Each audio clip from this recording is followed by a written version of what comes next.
ఒక హిట్ సినిమాని ఎవడో ఆపలేడు, ఒక ఫ్లాప్ సినిమాని ఎవడో పెంచలేడు. Hi friends, welcome to my channel Venky views. అయితే మనశంకర వరప్రసాద్ గారు సినిమా అయితే ప్రీమియర్స్ పడిపోయండి. సినిమా ఎలా ఉంది ఏంటి అనే విషయాన్ని మనం ఈ వీడియోలో తెలుసుకుందాం. ఇప్పటివరకు నా ఛానల్ ఎవరైనా సబ్స్క్రైబ్ చేసుకోకపోతే so please subscribe to my channel.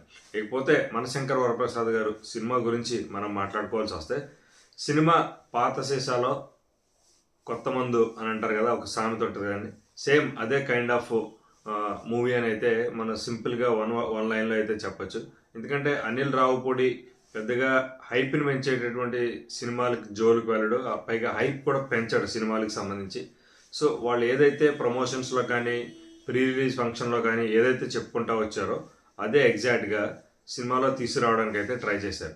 అయితే సక్సెస్ అయిందా అని అంటే, సినిమాలో చిరంజీవి గారి మీద చిరంజీవి కథ రాసుకుని చిరంజీవి గారిని హీరో పెట్టడం కన్నా కూడా చిరంజీవి గారి మీద ఒక కథ రాసినట్టయితే ఇందులో ఉంది. మనం ఓవరాల్గా మూవీస్ చూసినప్పుడు అదే అనిపిస్తుంది. ఎందుకంటే చాలా సినిమాల్లో ఉన్నటువంటి క్యారెక్టర్స్ కానీ క్యారెక్టరైజేషన్స్ కానీ వాళ్ళ యొక్క మన అత్తకెముడు అమ్మాయికి మొగుడు సినిమాలో శశిరేఖ అనేటువంటి ఒక క్యారెక్టర్ ఉంటుంది.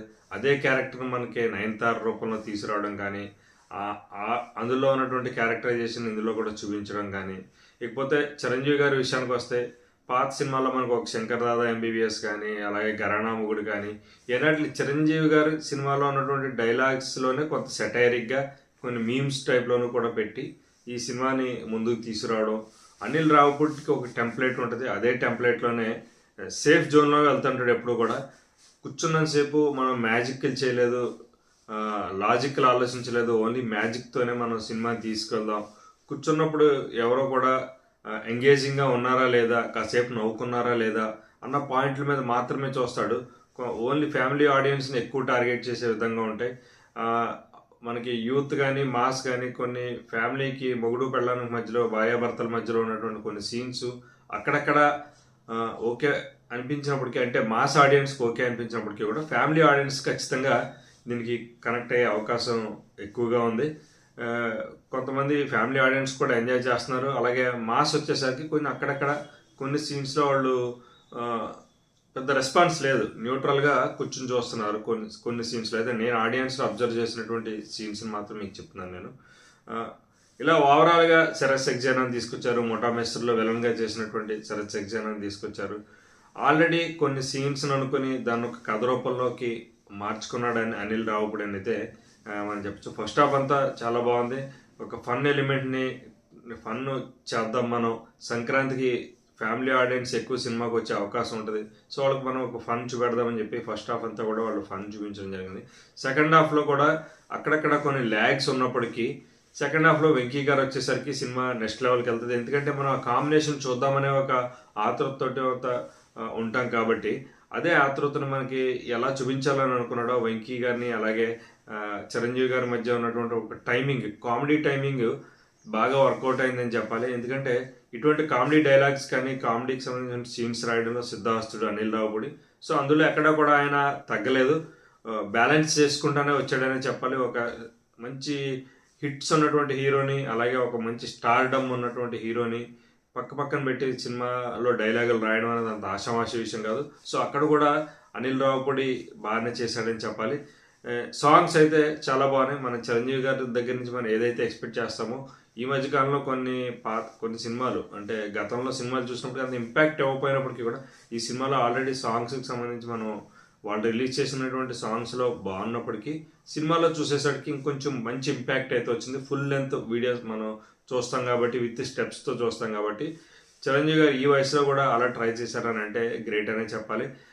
కొరియోగ్రఫీ బాగుంది. సినిమాకి సంబంధించే పాటలు ఎక్కడ కూడా ఓవర్గా డిచ్చుకు అన్నట్టు కాకుండా మెలోడీ సాంగ్స్లోకి వెళ్ళారు.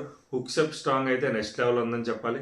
ఎందుకంటే మనం ప్రత్యేకంగా హుక్ స్టెప్ గురించి ఎంతో మాట్లాడుకుంటున్నారు బయట అనేసరికి, ఒక 70+ ఉన్నటువంటి హీరో ఎటువంటి డ్యాన్స్ చేయడం అంత ఈజీ కాదు, బాడీ సహకరించాలి, ఇవన్నీ కూడా చాలా ఫ్యాక్టర్స్ ఉంటాయి.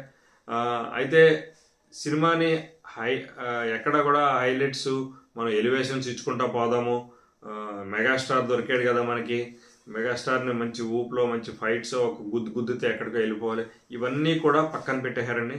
కొన్ని F2 సినిమా మనకు అనిపిస్తూ ఉంటుంది, భార్యాభర్తల మధ్యలో ఉన్నటువంటి ఇలా చాలా ఎలిమెంట్స్ మనకి నార్మల్గానే మనకి ఏదైతే వాళ్ళు చెప్పుకుంటూ వచ్చారో చాలా నార్మల్గా చాలా ఒక టెంప్లెట్ తీసుకుని కామెడీని మనం చూపెడదాం అనే ఒక టెంప్లెట్ని మాత్రమే తీసుకుని దాని నుంచి ఎక్కడా డైవర్ట్ అవ్వకుండా ఏ సీన్ని కూడా బయటకు వెళ్ళకుండా ఎక్కడ మరీ ముఖ్యంగా చెప్పుకోవాలంటే ఎక్కడ వల్గారిటీ లేకుండా సినిమాని అయితే తీసుకుని వెళ్ళారు.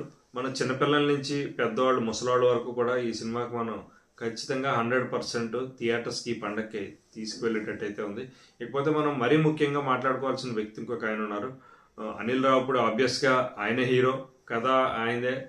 చిరంజీవి గారు హీరో అయినప్పటికీ కూడా ఇప్పటివరకు చిరంజీవి గారి సినిమాల్లో ఏజ్కి సంబంధించినటువంటి సీన్స్ సినిమాలు తీయండి అని చెప్పేసి ఫ్యాన్స్ కూడా కోరుకోవడం జరుగుతుంది. అయితే అవన్నీ పక్కన పెట్టి ఆయన ఉన్నటువంటి వయసులో గత నుంచి ఇప్పటి వరకు ఒక 50 సంవత్సరాల అనుభవం ఉన్నటువంటి హీరో ఫస్ట్ నుంచి లాస్ట్ వరకు ఎన్నెన్ని సినిమాలు తీసుకొచ్చారో అందులో ఏ హిట్ అయినా ఆ హిట్ని తీసుకుని ఆ హిట్స్లో ఉన్నటువంటి కొన్ని మెయిన్ పాయింట్స్ని తీసుకుని అయితే స్టోరీని అయితే తయారు చేశాడు. ఓకే, నెక్స్ట్ సినిమాలు కూడా ఇలాగే ఉంటే ఎలా ఉంటుందని అనుకుంటే అది నెక్స్ట్ సినిమాల తర్వాత మనం మాట్లాడుకోవాలి. ప్రతి సినిమా ఒకేలా ఉంటే కూడా జనానికి నచ్చదండి. ఇకపోతే మనం ఇంకొక హీరో ఎవరో అని అనుకుంటున్నారు కదా, భీమ్స్ అండి. భీమ్స్ మ్యూజిక్ సాంగ్స్లోనే కాదు బ్యాక్గ్రౌండ్ మ్యూజిక్లో కూడా అదరగొట్టాడని చెప్పాలి. బాగా చిరంజీవి గారు వచ్చినప్పుడు ఉన్నటువంటి సీన్స్ కానీ, వెంకీ గౌడ కింద ఆయన వచ్చినటువంటి హెలికాప్టర్లు దిగేటప్పుడు వచ్చేటువంటి సీన్స్ కానీ, ఇలా ఓవరాల్గా కొన్ని సెంటిమెంట్ సీన్ దగ్గర వచ్చేటటువంటి బ్యాక్గ్రౌండ్ కానీ అన్నీ కూడా పర్ఫెక్ట్గా మ్యూజిక్ని అయితే ఇవ్వడం జరిగింది. ఎక్కడ మనకి ఓవర్ అనిపించదు. ఓవరాల్గా సినిమా 2.5 గంటల సేపు మనం హ్యాపీగా నవ్వుకుని కొన్ని అక్కడక్కడ ప్రతి సినిమాకి ఉన్నట్టు ల్యాగ్స్ కానీ కొన్ని చిన్న మైనస్ పాయింట్స్ ఉంటాయి, కానీ ఈ ఫన్ ఎలిమెంట్లో మొత్తం అన్నీ అయితే కొట్టుకుపోయి అని అయితే చెప్పాలి. సంక్రాంతికి ఫ్యామిలీతో కలిసి చూసేటటువంటి ఒక సినిమాగా అయితే ఈ సినిమా మిగిలిపోబోతుంది. ఎందుకంటే మనం ఇందులో మైనస్లు చెప్పుకుంటా కూర్చోవడానికి, ఎందుకంటే ఫన్ ఎక్కడైతే మనకి హైలైట్ అయిపోతుందో అక్కడ ఏదైనా ఒక మైనస్ పాయింట్ చెప్పినా కూడా అది వీడికి బుద్ధి లేదు, ఇవన్నీ ఇవి పట్టుకుంటున్నాడు ఏంటి అన్న లోకే వెళ్తుంది. కాబట్టి మనం ఆ పాయింట్స్లోకి వెళ్ళట్లేదు. So it's part and parcel కాబట్టి మనం అవన్నిటిని వదిలేసి ఓవరాల్గా ఒక సంక్రాంతికి ఒక మంచి పిండి వంటలతోటి కలుపుకున్నటువంటి మూవీ అని అయితే చెప్పాలి. సో ఇది ఫ్రెండ్స్ మనశంకర వరప్రసాద్ సంబంధించినటువంటి రివ్యూ. ఆల్రెడీ యుఎస్ రివ్యూ మనం ఆల్రెడీ మాట్లాడుకున్నాం. అందులో ఎలా ఉందో ఆల్మోస్ట్ అక్కడి నుంచి వచ్చినటువంటి సోర్సెస్ నుంచి ఎటువంటి రివ్యూ ఉందో ఇక్కడ కూడా అదే. Don't go for the magic, లాజిక్ల కోసం వెళ్ళకండి, మ్యాజిక్ కోసం వెళ్ళండి. ఫన్ కాసేపు మనం కొన్న టికెట్కి మనకు వర్కౌట్ అయిందా లేదా కాసేపు అన్నది మాత్రమే చూసి ఆడియన్స్ వస్తారని అయితే నా ఉద్దేశం. సో ఇది ఫ్రెండ్స్ మనశంకర వరప్రసాద్కి సంబంధించినటువంటి రివ్యూ. నా వీడియో మీకు నచ్చినట్లయితే తప్పకుండా లైక్ చేయండి. ఇప్పటి వరకు మీరు ఎవరైనా ఈ సినిమాను ఒకవేళ చూసుంటే మీకు ఎలా అనిపించింది అనేది కమెంట్ సెక్షన్లో కమెంట్ చేయండి. కేవలం ఒక సినిమా లవర్గా మాత్రమే సినిమాని చూడడం తప్ప ఒక ఫ్యాన్కి సంబంధించినటువంటి మనం చూసి దాన్ని నెగిటివ్ రివ్యూ ఇంకోటి ఇవ్వడం వల్ల దానివల్ల వచ్చేది ఏం లేదు. ఒక హిట్ సినిమాని ఎవడో ఆపలేడు, ఒక ఫ్లాప్ సినిమాని ఎవడో పెంచలేడు. సో ఇది అర్థం చేసుకోవాలి. అర్థం చేసుకుని సినిమా చూస్తే బాగుంటుంది అనేది నా ఒపీనియన్. సో ఇప్పటివరకు నా ఛానల్ ఎవరైనా సబ్స్క్రైబ్ చేసుకోకపోతే so please subscribe to my channel. Thank you, bye.